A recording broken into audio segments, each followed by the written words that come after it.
Admiral, I appreciate your recent visit to the Portsmouth Naval Shipyard in Kittery, Maine, which is often called the gold standard of public shipyards because of its efficiency and high quality work. And I appreciate the Navy's attention to the modernization needs of our shipyard.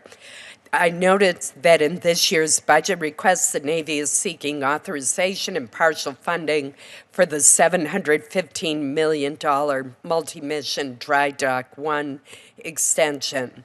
And the Portsmouth Naval Shipyard is expected to receive $160 million. I know that's going to be funded in increment. Could you talk about how important these investments are in order to ensure that the Navy's submarines are maintained on time and can be deployed? Senator, I agree with you that that the public shipyards that we have, the 4 yards, are really the crown, jewel in the crown of the industrial base that keeps our fleet operating.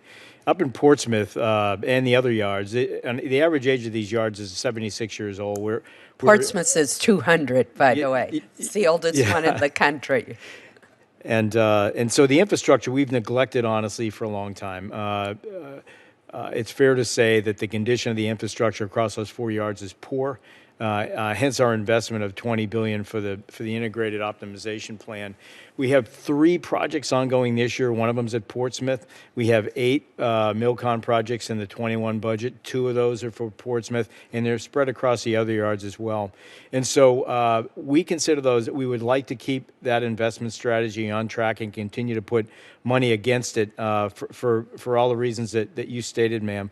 The other thing in terms of the workforce is we've paid very close attention to optimizing the flow of work across those yards so that we keep those folks employed, because we can't face a situation again where we actually reduce that workforce to our detriment down the line, because we cannot. It takes 40 years to get a master shipbuilder, to actually build one, over 4 decades. And so we're not going to hire somebody off the street.